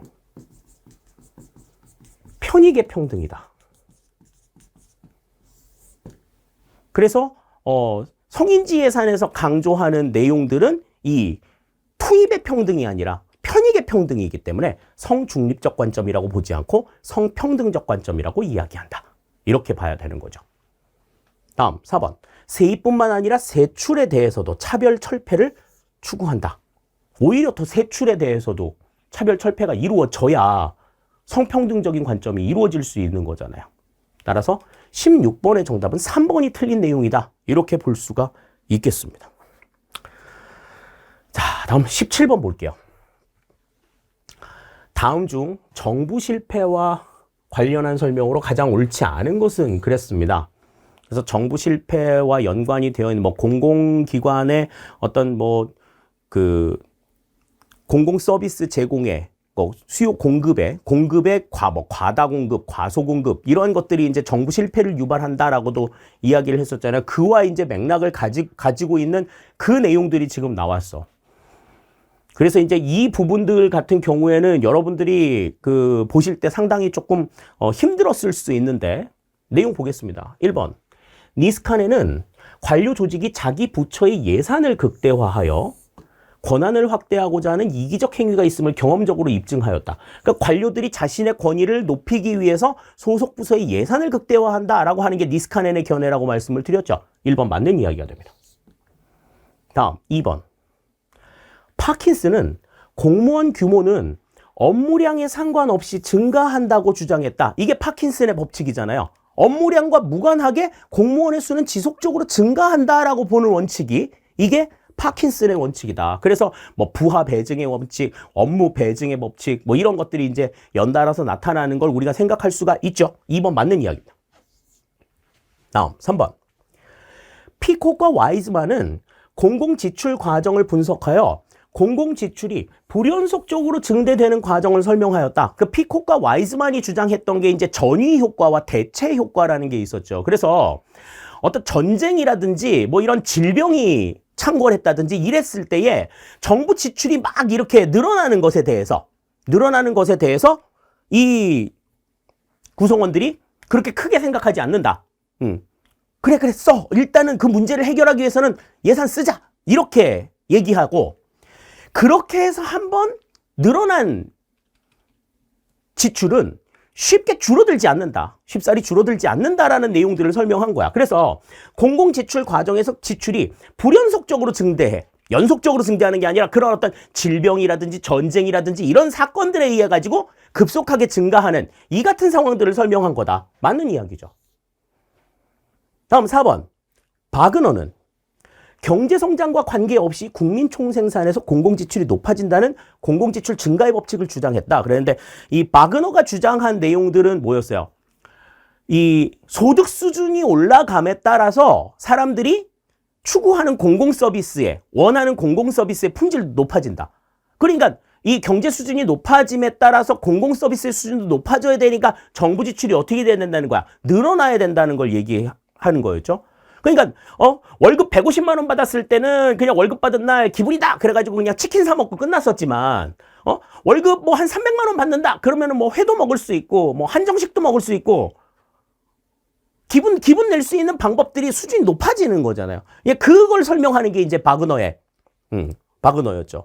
그렇기 때문에 여기서는 경제 성장과 관계없지 않아. 경제 성장 정도에 따라서 국민 총생산에서 지출이 높아진다는 공공서비스 지출 증가 원칙을 얘기한 거죠. 상관이 없지 않아요. 경제 성장 수준에 맞춰 가지고 추구하는 공공서비스의 품질도 달라진다라고 보는 게 바그너의 이야기였습니다. 따라서 4번이 17번에서는 틀린 내용이다. 이렇게 우리가 볼 수가 있어요. 그러니까 지금 이 정부 실패와 관련된 내용들은 단순하게 지금 정부 실패의 원인, 우리가 시장 실패와 정부 실패의 원인을 그 원인에서 따져본 게 아니라 우리가 심화 내용에서 살펴봤었던 그 공공서비스의 과다 공급이나 과소 공급, 이와 관련된 내용들이니까 그 내용들을 충분하게 정리를 하셨어야 지금 이 문제는 풀 수 있었던 거죠. 이런 문제가 이제 7급 수준의 문제인 거지. 앞에서 우리가 봤었던 굉장히 간단한 문제들은 그렇지 않다라는 거죠. 17번의 정답 4번이 되겠습니다. 자, 다음 18번입니다. 다음 중 조직이론에 대한 설명으로 가장 옳지 않은 것은 그랬습니다. 그냥 단순하게 그냥 조직이론에 대한 이야기가 나왔으면은 이거는 이제 거시조직이론을 이야기하는 것 같아요. 자, 1번. 거시조직이론이 나왔으면 이제 뭘 생각해야 돼요? 결정론적인 관점을 가지고 있느냐? 임의론적인 관점을 가지고 있느냐? 뭐 이거 가지고서 이제 내용들을 좀 구분을 하실 필요가 있겠죠. 자, 1번부터 봅니다. 자원의존 이론은 환경의 능동적인 조직의 특성을 강조한다. 자원의존 이론이라고 하는 건 일단은 임의론적인 관점입니다. 그래서 환경을 극복하기 위한 인적 자원이나 물적 자원들, 어떤 자원을 써야 될 것이냐, 이걸 결정하는 이론이에요. 그러니까 환경의 능동적인 조직의 특성, 이거는 임의론적인 내용들을 가지고 있다라는 거지. 1번 맞는 이야기입니다. 다음 2번. 공동체 생태학 이론. 자, 공동체 생태학 이론이라고 하는 거는 이것 역시도 임의론적인 관점이죠. 그래서 이 조직 간의, 그러니까 단일 조직으로서는 해결하지 못할, 극복하지 못할 환경에 대해서 여러 조직들, 이해관계가 비슷한 여러 조직들이 한편 먹고 덤비는 거야. 한편 먹고 덤비는 그 같은 상황들을 이야기하는 거죠. 이것도 임의론적인 관점입니다. 그 조직 간의 관계에 대해서 논의를 전개할 수 있는 거지. 2번 맞는 이야기. 다음 3번. 구조적 상황 이론은 환경에 적응하는 조직 구조의 실체를 강조한다.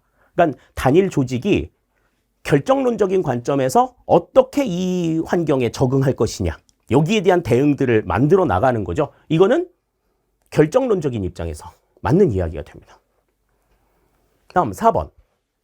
조직군 생태학 이론, 공동체 생태학 이론과 조직군 생태학 이론은 혼동하시면 안 된다고 얘기했어요. 이 조직군 생태학 이론은 결정론적인 관점입니다. 그래서 우리 그 생물학에서 나오는 적자 생존의 원리가 이 조직군 생태학 이론에 그대로 적용이 된다고 그랬어요. 조직의 환경이 바뀌었을 때 바뀐 환경에 적응하는 조직만 살아남고 그렇지 못한 조직들은 도태된다라고 하는 게 조직군 생태학 이론이죠. 그러니까 이거는 조직의 주도적인 선택이 아니지. 내가 이렇게 할 거야 해가지고 움직여가지고 만들어지는 것이 아니라 환경에 대한 조직의 어떤 피동적인 선택, 이런 걸 강조하는 거죠. 환경에 내가 적응을 하지 못했어. 그러면 도태되는 거고. 어떻게 해서든 적응을 해야 돼. 이거는 의지하고 관련 있는 문제가 아닌 거야. 그러니까 주도적인 선택을 강조한다는 얘기는 틀린 이야기가 되는 거죠. 따라서 18번의 정답은 4번이 된다. 이렇게 우리가 생각을 할 수 있겠습니다. 다음 19번이네요. 동기 이론에 대한 다음 설명 중 가장 옳지 않은 것은 그랬습니다. 동기 이론, 동기 부여 이론과 관련된 내용들은 우리가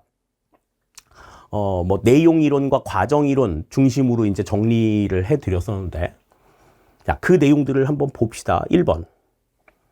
애덤스는 자신의 노력과 그 결과로 얻어지는 보상과의 관계를 다른 사람의 것과 비교해 상대적으로 느끼는 공평한 정도가 행동 동기에 영향을 준다고 봤다. 그러니까 상대적으로 느끼는 공평한 정도가 행동 동기에 영향을 준다. 그 공평성이 깨지면 동기부여가 발생을 한다고 본 거죠. 1번 맞는 이야기입니다. 다음 2번. 엘더퍼는 상위 욕구가 만족되지 않거나 좌절될 때 하위 욕구를 더욱 충족시키고자 한다고 주장하였다. 그렇죠. 그러니까 욕구의 좌절과 퇴행이 인정이 된 게 인정을 한 사람이 엘더퍼였죠. 이 2번도 맞는 이야기야. 다음 2번. 허츠버그는 불만 요인이 충족된다고 만족을 보장하는 것은 아니지만 불만족이 충족되면 동기가 유발될 수 있다고 본다. 그랬는데 자, 불만 요인이 충족된다고 만족을 보장하는 것은 아니지만 이거는 조금 말을 조금 잘 봐야 돼요. 잘 봐야 돼. 불만 요인이 충족된다는 얘기는 불만 요인이 생긴다는 거야? 불만 요인이 없어진다는 거야? 이거를 이제 조금 생각을 해봐야 되는데 지금 이 문제를 봤을 때는 불만 요인이 충족된다라고 하는 건 불만 요인이 제거된다는 의미로 지금 이야기한 것 같아요. 불만 요인이 제거된다. 위생 요인이 충족됐다 그러면 조금 더 이해를 할 수가 있겠습니다. 불만 요인이 충족됐다라고 이야기하면 이거는 조금 어이가 없지. 자, 불만 요인이 그래 제거됐어, 충족됐어, 제거됐으면 만족을 보장하는 것은 아니래. 그러니까 불만 요인과 이 불만족과 이 만족은 서로 상관관계가 존재하지 않는다라고 이야기했잖아요. 그래서 우리 그때 교재에서 이렇게 설명드렸잖아. 불만과 만족은 이런 관계에 있다고. 그러니까 불만이 줄어드는 건 그냥 불만이 감소지 그것이 만족의 증가로 이어지지 않는다. 그렇게 말씀을 드렸죠. 그러니까 지금 앞에서는 지금 이렇게 얘기를 했는데 불만족이 충족되면 동기가 유발될 수 있다고 본다. 만족을 보장하는 게 아닌데 동기가 유발이 된다고? 어린 반프로치도 없는 소리지. 불만족이 제거된 건 그냥 불만족이 제거가 된 거야. 만족의 증가가 아니기 때문에 동기부여가 일어나려고 하는 거는 동기 요인은 만족 요인에 의해서만 이루어진다.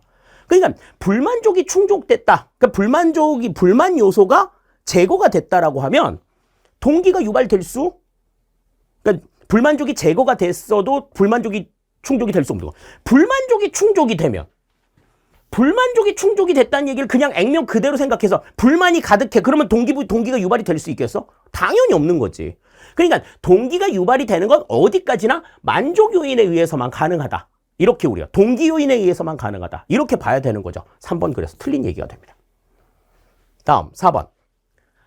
핵맨과 올드햄의 직무특성 이론에 의하면 직무특성을 결정하는 변수로 기술 다양성, 직무 정체성, 직무 중요성, 자율성, 활류를 들고 있다. 이거는 이제 우리가 그 직무특성 이론 이야기하면서 이 5가지 요소를 가지고서 그 직무에 부합하는 일인지 내가 지금 하고 있는 일이 내가 원하는 직무의 특성과 부합되는 일이라고 생각하면 동기부여가 일어나고 그렇지 않으면 동기부여가 일어나지 않는다. 그 얘기 설명을 드렸었죠. 따라서 19번의 정답은 여기선 3번이 된다. 이렇게 우리가 볼 수 있겠습니다. 자, 다음 20번입니다. 자, 다음 중 도시 공공서비스 공급 체계에 대한 설명으로 가장 옳지 않은 것은 그랬습니다. 아까도 앞에 설명을 드렸었지만 출제 유형 가운데 분명히 이 도시행정 전공자가 있었던 것 같아요. 도시행정학과 교수님이 계시지 않았나라는 생각이 들거든요. 그러니까 자꾸 지금 뭐 7급 문제도 그렇고 9급 문제도 그렇고 자꾸 도시 그러는데 자, 이거는 그러니까 도시 빼봐 한번. 그냥 공공서비스의 공급체계에 대한 설명으로 가장 옳지 않은 것은 이래도 맞는 얘기예요. 또 봐. 지금 도시 공공서비스라고 도시를 집어넣어 놓고 보기에는 또 도시라는 얘기가 없어. 그지? 되게 웃겨요. 자, 그러니까 이건 도시 빼고 한번 생각을 해보자고요. 그래도 문제를 풀 수 있어. 옳지 않은 걸 고르래. 자, 1번 봅니다. 중앙 또는 지방정부가 직접 공급하는 서비스는 중앙정부가 해야 할 사무는 정부조직법에서, 지방정부의 사무는 지방자치법에서 규정하고 있으며 각 정부 간의 업무가 명확히 확정되어 있다. 그랬는데, 자, 우리가 해야 될 일들, 그러니까 중앙정부가 해야 될 일은 정부조직법에 있어요. 맞습니다. 각 부처가 해야 될 소관 사무, 이런 것들이 정해져 있죠. 다음, 지방정부의 사무는 지방자치법에서 규정이 되어 있죠. 뭐 고유사무, 뭐 위임사무, 뭐 이런 것들 전부 다 규정이 되어 있습니다. 자, 그런데 각 정부 간의 업무가 명확히 확정되어 있다. 이렇게 지금 되어 있는데, 각 중앙정부의 일, 지방정부의 일이 딱히 명확하게 규정이 되어 있다고 보기는 어려워요. 왜? 왜 그래? 있지 않다. 어째서? 지방정부의 사무 가운데에서 위임사무가 있잖아요. 단체 위임사무도 있고 기관 위임사무, 아까 우리 살펴봤었던 기관 위임사무도 있단 말이지. 이런 업무들이 있는데, 자, 각 정부 간의 업무가 명확하게 규정이 되어 있으면 이건 중앙정부 일, 이건 지방정부 일 딱 나눠가지고 해야 되는 거야. 중앙정부 일을 지방이 하는 일 없어야 되고 지방정부 일 중앙이 하는 일 없어야 돼. 근데 지금 일단은 사무에 있어서는 단체 위임사무와 기관 위임사무, 중앙과 지방이 공동으로 담당하는 일이나 아니면 중앙정부가 지방정부한테 심부름시키는 일들이 있는데 명확히 확정되어 있다고 볼 수 있는 건 아닌 거죠. 1번 그래서 틀린 얘기가 됩니다. 다음 2번. 행정사무를 민간에게 완전히 이양하지 않고 행정기관이 그에 관한 권한을 보유하고 있으면서 해당 민간 업체로 하여금 자신의 명의와 책임 하에 그 행정사무를 처리하게 하는 민간 부문과의 계약을 통해 도시 공공 서비스를 공급하기도 한다. 자, 이거는 뭐에 대한 얘기예요? 이건 계약으로 인해 가지고 나타난 민간 위탁 서비스를 이야기하고 있는 거죠. 굳이 도시 공공 서비스라고 얘기하지 않아도 그냥 공공 서비스는 그렇게 공급이 되는 게 일반적이다. 이렇게 볼 수 있는 겁니다. 다음 3번. 도시 경제 개발 과정에서 지방자치단체와 민간 기업이 서로 합의하여 공통의 목적을 설정하고 협력하는 관민 파트너십을 통해 공공 서비스를 공급하기도 한다. 흔히 이거는 민관 파트너십이라고 얘기하지 않나요? 관민 파트너십. 그러니까 정부와 민간이 서로 파트너십을 형성해가지고 공공 서비스를 공급하기도 한다. 맞는 얘기입니다. 다음 4번. 도시 행정에서 시민들에 대한 공공 서비스의 공급은 전통적으로 중앙정부나 지방정부에 의해 직접 공급되는 것이 일반적이다. 이거는 도시 행정뿐만이 아니라 일반적으로 행정에 있어서 공공 서비스 공급은, 일반적인 공공 서비스 공급은 다 이래. 뭐 도시의 공공 서비스 공급이 별도로 있는 게 아니에요. 정답이 그래서 여기서는 1번이 된다. 이렇게 우리가 생각을 할 수 있겠습니다. 명확히 확정되어 있지 않아요. 중앙과 지방 간의 정부가. 왜 저기다 도시라는 말을 붙였을까? 그 생각이 조금 저는 드는 거죠. 나 도시행정 전공합니다. 막 이거 자랑하려고? 시험 보는 학생들한테?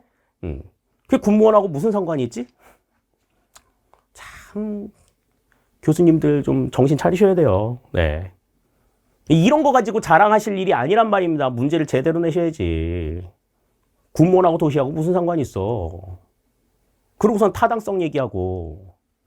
행정학에서는 타당성을 가르치는데 자꾸 문제에서 이렇게 타당성이 떨어지는 문제가 나오니까 애들이 자꾸 힘든 거예요. 우리 애들이.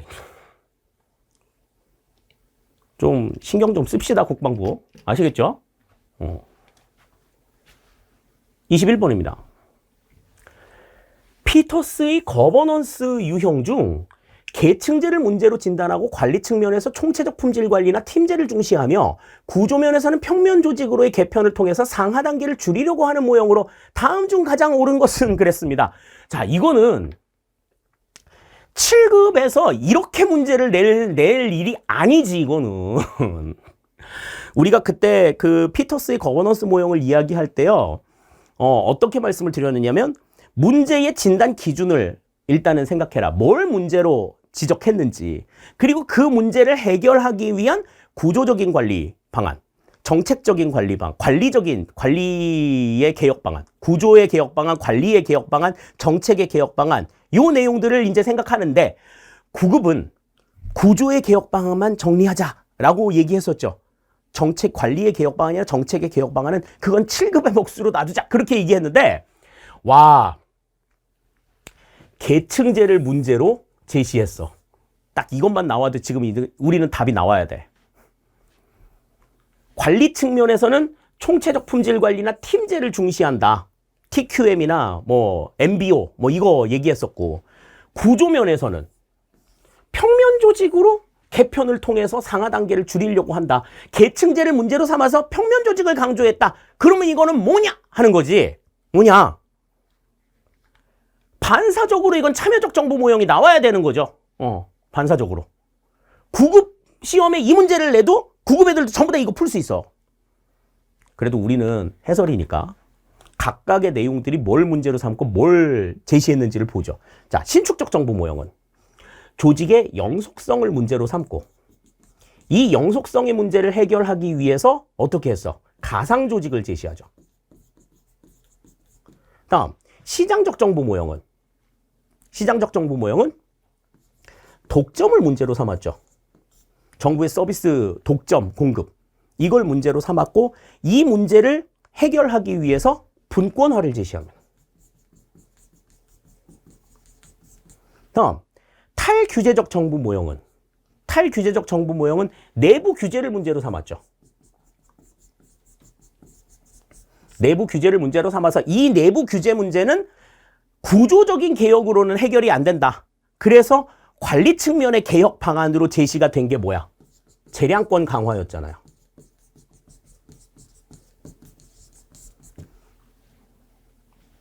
참여적 정보 모형은 계층제를 문제로 삼았고, 그러니까 전통 정보 모형에서 개혁 방안으로 제시했던 계층제가 여기에서는 문제로 제시가 됐다고 얘기를 했었잖아요. 그게 이제 수직적인 의사 체계 때문에 나타나는, 의사소통 때문에 나타나는 문제 때문이라고 말씀을 드렸죠. 그래서 이 문제를 해결하기 위해서 평면 조직을 강조했다. 수평적인 의사소통을 강조하는 평면 조직을 개혁 방안으로 냈다. 이렇게 말씀을 드렸잖아요. 이게 확실하게 정리가 돼 있다 그러면 이거 틀리면 안 되는 거지. 너무나 상세하게 답들을 알려주신 거잖아요, 이거. 그죠?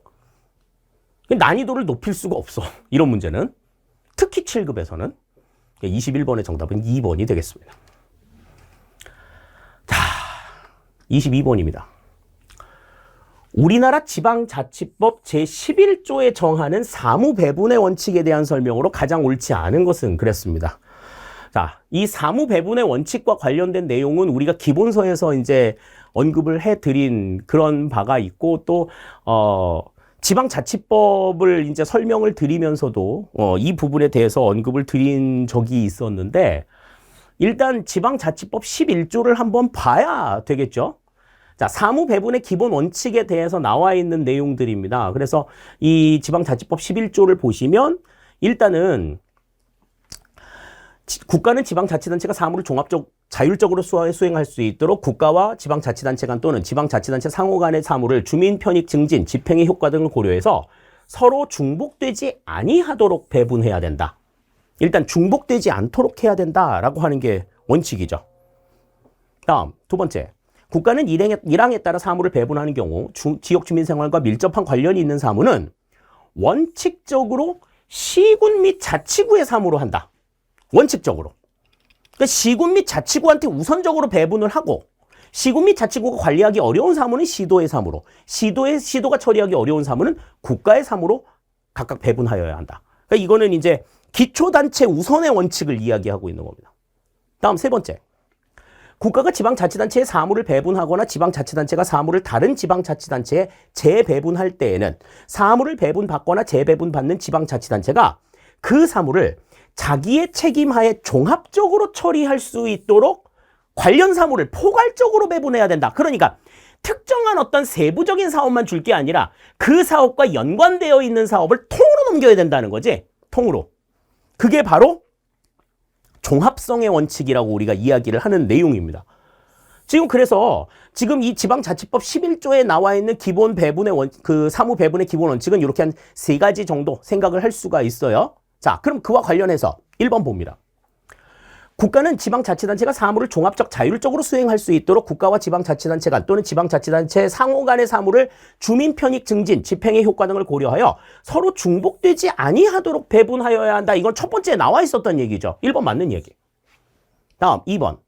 국가는 지역 주민 생활과 밀접한 관련이 있는 사무는 원칙적으로 시군 및 자치구의 사무로 한다.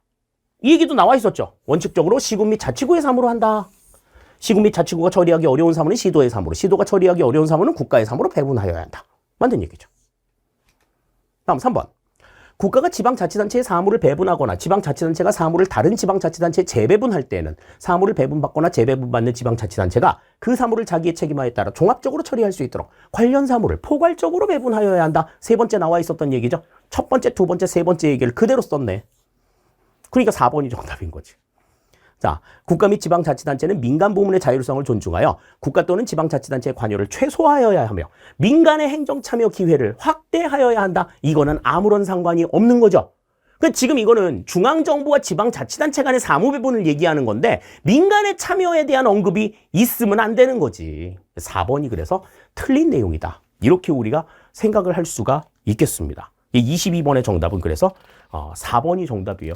그러니까 지방자치법 11조의 내용을 여러분들이 조금 숙지를 하고 계셨다라고 하면 뭐 이 문제는 뭐 어렵지 않게 풀 수 있었을 텐데 그랬을 가능성이 없잖아. 지방자치법 제11조를 여러분들이 달달달달 외우고 계셨을 리도 없고 외우고 계셨을 리도 없고 다만 우리가 이제 생각할 때에 사무 배분의 원칙에 대해서 우리가 정리를 해드린 바가 있고요. 그리고 무엇보다도 사무 배분이라고 하는 것은 중앙정부와 지방정부의 사무 배분인 건데 거기에 민간이 왜 껴? 민간이 끼는 문제는 이제 사무 배분이 이루어지고 나서 그 다음의 문제인 거지. 애초에 배분을 할 때부터 민간 참여의 확대를 보장하는 것은 이거는 말이 안 된다. 이렇게 생각을 하셔도 4번이 정답이라는 걸 알 수가 있는 겁니다. 쉬운 문제는 아니었어요. 녹록지 않은 문제였는데 그렇게 생각하시면 답이 오히려 조금 더 정확하게 보였을 수도 있다. 이렇게 생각할 수 있는 거죠. 자, 다음 23번입니다. 다음 중 신제도주의에 대한 설명으로 가장 옳지 않은 것은 그랬습니다. 신제도주의 같은 경우에는 법과 제도 이외에 이제 사람들의 어떤 그 의식들 뭐 이런 것들이 전반적으로 이제 그 연구 대상으로 사용이 되죠. 그래서 역사적 제도주의, 그다음 사회학적 제도주의, 합리적 선택의 제도주의 이렇게 이제 세 가지로 구분이 된다. 이렇게 말씀을 드렸습니다. 역사적 제도주의에서는 그 경로 의존성, 사회학적 제도주의에서는 제도 동형화, 합리적 선택의 제도주의에서는 공공 선택론. 이렇게 핵심적으로 키워드만 정리를 해두셔도 좀 이해할 수 있다. 그렇게 말씀을 드렸는데, 자, 1번 봅니다. 사회학적 제도주의는 제도의 변화에서 개인의 역할을 전혀 인정하지 않는다. 그랬습니다. 자, 사회학적 제도주의는 공동체 전체에, 그 조직 전체, 사회 전체의 맥락에서 움직이는 이 같은 변화를 강조하기 때문에 개인의 역할을 인정하지 않습니다. 개인이 뭐 변화한다고 해서 사회 전체가 바뀌거나 그러지 않는다고 보는 거지. 전체의 의식을 보는 거다. 1번 맞는 얘기입니다. 다음 2번. 역사적 제도주의는 제도의 횡단적 측면을 중시하면서 국가 간에 어떻게 유사한 제도의 형태를 취하는가에 관심을 갖는다. 제도의 유사성. 이걸 강조하는 것은 제도 동형화를 얘기했었던 사회학적 제도주의의 얘기죠.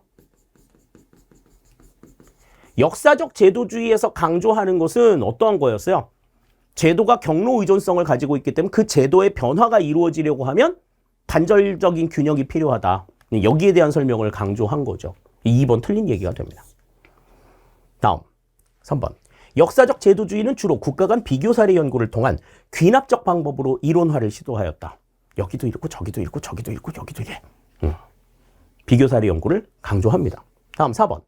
합리적 선택 제도주의는 방법론적 개인주의를 취하는 반면 사회학적 제도주의는 방법론적 전체주의의 입장을 취한다. 이거는 바뀌어서 나올 경우도 굉장히 많다고 말씀을 드렸잖아요. 그죠? 바뀌어서 나올 경우가 굉장히 많다. 근데 지금 이거는 맞는 얘기야. 합리적 선택 제도주의는 방법론적 개인주의, 우리가 뭐 다른 말로 방법론적 개체주의라고 하는 걸 취하고, 사회학적 제도주의는 방법론적 전체주의의 입장을 취한다. 전체주의의 입장을 취하니까 개인의 역할을 인정하지 않는 거지.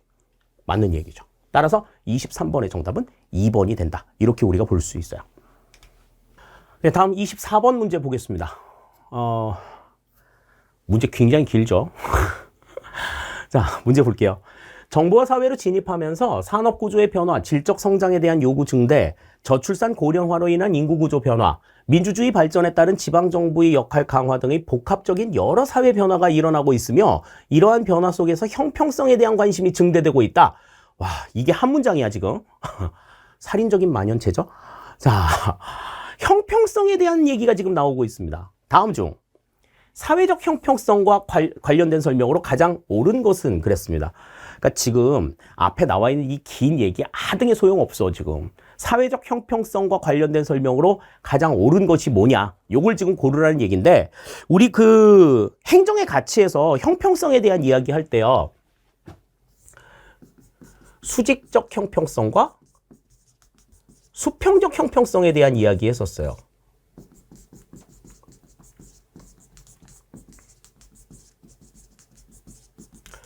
자, 수직적 형평성이라고 하는 것은 다른 것은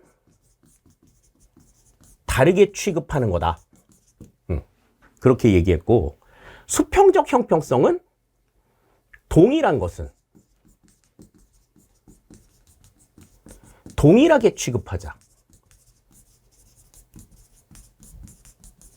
이 얘기였죠. 그래서 똑같은 학생이라고 하면 똑같이 취급해줘야 된다. 같은 학생이라면 똑같이 취급해야 된다라는 게 수평적 형평성이고 학생과 선생님은 다르게 대우해야 된다.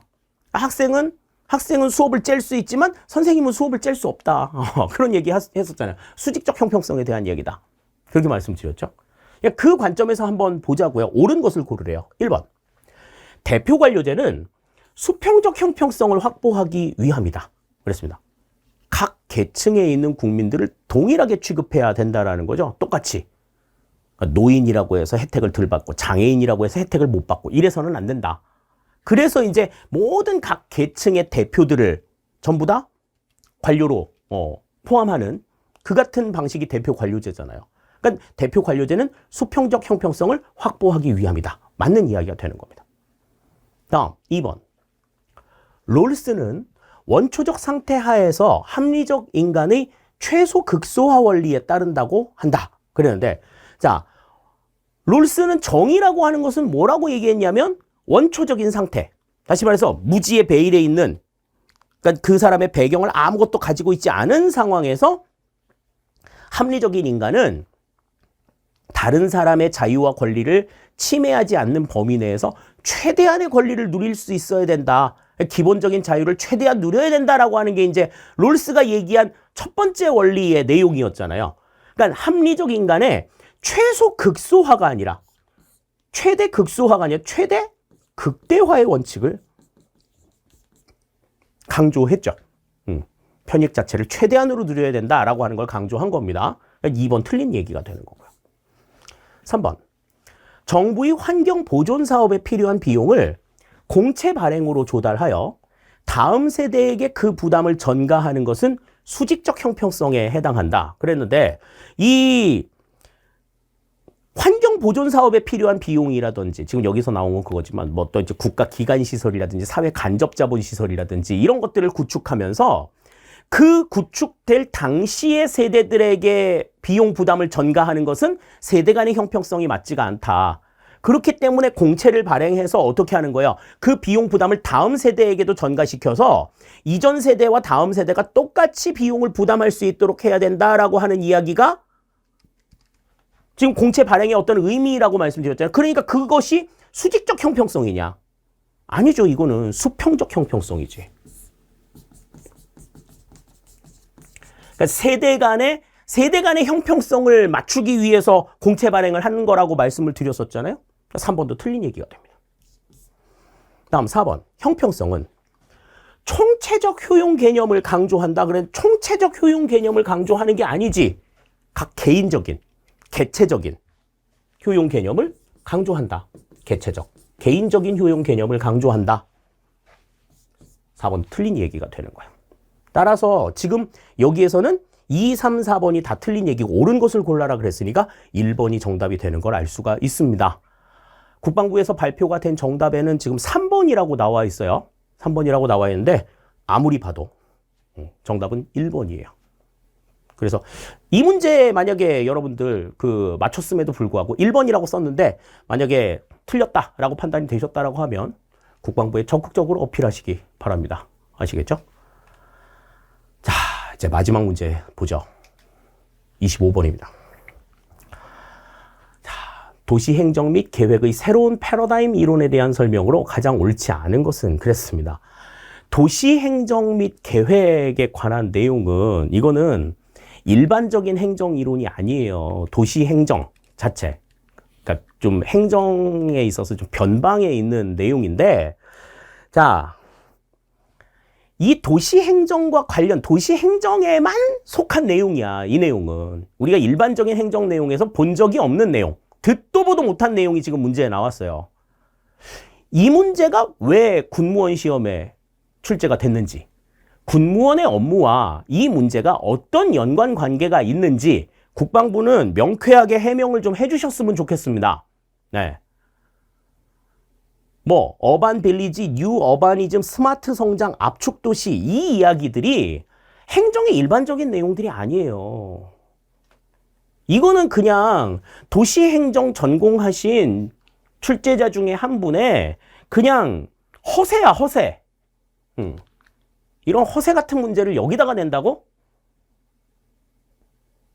승질나게? 자, 난이도 상급이에요. 이런 문제는 다시는 안 나옵니다. 다시는 안 나와. 이런 문제가 행정학 시험에 나온다. 이거는 좀 슬픈 일이죠. 슬픈 일입니다. 그럼에도 불구하고 이 문제를 풀어야 되는, 제 기분이 굉장히 우울해요. 옳지 않은 걸 고르래. 도시 행정과 계획에 대한 여러 가지 그 이론들 뭐 10여 년 전부터 강조가 되었던 내용들이 있습니다. 자, 첫 번째 내용 보시죠. 어반 빌리지는 스프롤 현상 및 공공공간 부족 문제를 해결하기 위하여 대두되었다. 그런데 이 어반 빌리지라고 하는 거는 뭐냐면 도시의 개발 방향을 조금 바꾸는 거예요. 바꿔서 이제 그 교외 지역이나 이미 이제 시가지로 구성이 되어 있는 지역에다가 새로운 어떤 도시형 마을을 구축하는 그러니까 지금 기존의 도시 형태를 갖추고 있는 곳이거나 아니면은 그 외곽 지역에다가 도시 형태의 새로운 어떤 마을을 구축하는 그러한 작업을 우리가 어반 빌리지라고 해요. 그렇게 해서 구성이 된 그 마을들을 우리가 어반 빌리지라고 이야기를 합니다. 그래서 최근에 이제 뭐 서울 근교에도 이제 조금씩 이렇게 이러한 형태의 이 마을들이 이제 나타나기 시작을 하고 있는데, 자, 스프롤 현상, 또 처음 들어보는 얘기죠. 자, 스프롤 현상이라고 하는 건 뭐냐면 도시에 무분별한 개발로 인한 확장, 이걸 의미하는 현상이 스프롤 현상이에요. 그래서 이 스프롤 현상을 막기 위해서 이제 정부에서는 뭐 해? 이 스프롤 현상을 막기 위해서 정부에서 개발 제한 구역이라고 하는 것을 그린벨트를 이제 조성을 했었죠. 그리고 공공공간 부족 문제를 해결하기 위해서 대두했다. 근데 이 스프롤 현상이나 공공공간 부족 문제를 해결하기 위해서 등장한 개념은 지금 여기 2번에 나와 있는 뉴 어바니즘에 대한 내용입니다. 이 뉴 어바니즘이라고 하는 거는 그 도시의 무분별한 확산에 의한 어떤 도시 문제, 이런 것들을 해결하기 위해서 미국을 중심으로 해서 그 발생을 했던 그 이념들입니다. 그래서 효율적이고 친환경적인 그런 상태로 도시를 조금 만들어 나가자라고 하는 개념으로 시작이 된 개념이 이 뉴 어바니즘이죠. 스프롤 현상이나 공공공간 부족 문제를 해결하기 위해서 만든 건 어반 빌리지가 아니라 이거는 뉴 어바니즘에 대한 내용이다. 그래서 1번이 틀린 얘기래. 그래서 1번이 틀린 얘기랍니다. 자, 2번 뉴 어바니즘은 근린 주구가 중심이 되는 도시 개발 패턴으로 혼합 도시 이용, 토지 이용 체계를 원칙으로 한다. 그래서 다양하고 복합적인 토지 이용을 바탕으로 해서 이제 공공공간의 부족 문제를 해결하자. 공공공간 부족 문제를 해결하자라고 하는 게 목적이라고 말씀을 드렸죠. 그래서 혼합 토지 이용체계, 뭐 복합토지 이용체계, 뭐 여러 가지 형태로 얘기를 하는데 그것을 원칙으로 한다. 이렇게 얘기를 하고요. 다음 3번. 스마트 성장은 도시의 무계획적인 확산을 방지하고 환경과 커뮤니티를 고려한 경제적 성장을 지향한다. 그러니까 말 그대로 이제 대중교통 중심으로 해가지고 이제 뭐 자전거 타고 다닐 수 있고 뭐 이렇게 걸어 다닐 수 있는 그러한 어떤 환경들을 조성하는 이 같은 경제적인 성장을 스마트 성장이라고 이야기를 해요. 미국에서 이제 강조가 되는 내용들이 스마트 성장이고 압축 도시라고 하는 거는 스마트 성장이랑 똑같아. 유럽에서 강조하는 이 스마트 성장이 압축 도시라고 하는 이름으로 나타나고 있는 내용이죠. 그래서 공간 이용과 토지 이용의 고도화로 효율적인 도시 모습을 제한하는 것. 3번이나 4번이나 다 똑같은 얘기인 거예요. 어떻게 따져보면. 그 스마트 성장과 압축 도시가 전부 다 뭐에 포함이 돼요? 뉴 어바니즘에 포함이 되어 있고 그 뉴 어바니즘의 결과물로 등장하는 게 어반 빌리지다. 뭐 이렇게 우리가 이해를 하시면 될 것 같은데 행정학에서 이런 것까지 이해해야 돼? 응? 물론 도시행정 필요하죠. 도시행정 필요한데 이거는 일반적인 행정의 내용이 아니란 말이죠. 국방부 말씀하셨어요. 행정의 일반적인 내용을 시험 문제에 내겠다고. 이건 일반적인 내용이 아닌 거야. 이 문제는 정답은 1번으로 두는데요. 자, 어반 빌리지나 뉴 어바니즘, 뭐 그다음에 스마트 성장이나 압축 도시에 대한 내용들에 대한 설명들은 나중에 이제 우리 그 자료를 통해서 보여드릴게요. 그래서 어반 빌리지는 기존 개발 패턴의 피해를 방지하고 새로운 도시 개발의 방향을 모색하고자 하는 목적에서 추출된 기성시가지나 교외 지역의 도시형 마을이다. 뉴 어바니즘은 도시의 무분별한 확산. 이걸 이제 우리가 아까 문제에서 봤던 스프롤 현상이라고 얘기하는 거죠. 그 문제로 인한 여러 가지 문제들을 극복하기 위한 대안으로 도시적 생활 요소들을 세계적으로 변형시켜 전통적인 생활 방식으로 회귀하고자 하는 신전통주의 운동이다. 다음, 스마트 성장은 도시의 확산을 막고 대중교통을 중심으로 보행자와 자전거가 다니기에 편하고 학교와 완벽한 시가지를 포함한 다양한 주거 형태를 갖춘 복합 개발을 목표로 하는 걷기 중심으로 집적된 도시개발과 교통계획 이론이다. 압축 도시는 기존 도심 지역이나 역세권과 같은 특정 지역에 주거, 상업, 업무 기능이 복합된 시설물을 설치하여 주민들의 사회 경제적 활동을 집중시키고 많은 사람들이 그 지역으로 모여들게 하는 고밀도 개발 방식으로 유럽의 스마트 성장이다. 이 스마트 성장은 미국에서 나온 개념이고 그렇다는 이야기인 거죠. 그래서 지금 이 내용에서는 정답이 1번이 된다라고 볼 수 있는데 이 내용 다시 안 나올 겁니다. 안 나올 거예요. 일단은 일반적인 행정의 내용이 아니라고 하는 점에서 문제 보면서 문제 25문제 보면서 제가 제일 분개했던 문제가 이 문제예요. 야, 어떻게 일반적인 내용들을 낸다고 하면서 이런 문제를 낼 수가 있지라는 생각이 들었는데 이건 여러분들을 좀 농락하는 거죠. 농락하는 거예요. 제가 이번 그 7급 시험 문제가 좀 대참사다라고 이야기하는 이유가 바로 이겁니다. 어떠한 사람들을 뽑겠다. 어떠한 인력들을, 어떠한 난이도의 문제로 어떠한 인력, 어느 정도의 수준의 인력들을 뽑겠다라고 하는 그런 어떤 기본적인 계획 자체도 없었던 거야, 이 시험은 지금. 그러니 문제 난이도도 그렇고 지금 문제 수준도 그렇고 일반적인 내용을 벗어나서 출제가 되는 문제들이 있지 않나. 그 다음에 난이도 자체도 7급 시험이라고 보기에는 지나치게 평이하고 쉬운 문제가 출제가 되질 않나. 답 틀린 문제 2개나 있질 않나. 뭐 아주 뭐 난장판이죠, 난장판. 이런 상황들이다라고 하는 것들이 문제를 뭐 풀이하면서도 그렇고 문제를 뭐 지금 해설에 대한 내용들을 뭐 준비하면서도 그렇고 총체적으로 제가 조금 굉장히 답답하고 좀 서글픈 마음까지도 좀 들었던 이번 7급 시험이 아니었나라는 생각이 듭니다. 하지만 뭐 모든 문제가 다 그랬던 건 아니에요. 그 중에는 그래도 7급 수준에 볼 수 있을 만한 내용들 굉장히 잘 갖췄고 그리고 지방자치법의 변화에 맞춰가지고 그 변경이 된 요소들 반영을 하려는 노력이 있었다라는 것 부정하지 않습니다. 부정하지 않는데 그 출제위원 중에 그 도시행정 전공하셨던 분 계셨으면 그분은 다음에는 출제위원회에서 좀 빼시죠. 이거는 뭐 그 자, 궁서체로 말씀드릴게요. 진짜. 웃음기 쏙 빼고 한번 말씀드리겠습니다. 그런 분들은 전문가로 모시면 안 돼요. 분명하게 말씀드립니다. 군무원을 준비하는 학생들은 이 시험 하나에 자신들의 인생을 겁니다.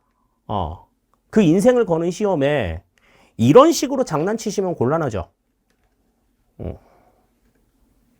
이건 좀 가치 행정학을 연구하고 가치 행정학을 공부하는 한 사람으로서 다시 한번 정중하게 말씀드립니다. 이런 장난은 다시는 좀 안 치셨으면 좋겠어요. 시험 문제를 출제하는 출제자의 입장에 계시게 된다라고 하면 최소한 자기의 인생을 걸고 시험 준비를 하는 여러 수험생들에게 이러한 처절한 좌절감은 주지 않으시기를 다시 한번 간곡히 부탁을 드리면서 2022년 7급 군무원 행정학 기출문제풀이 마무리를 짓겠습니다. 감사합니다.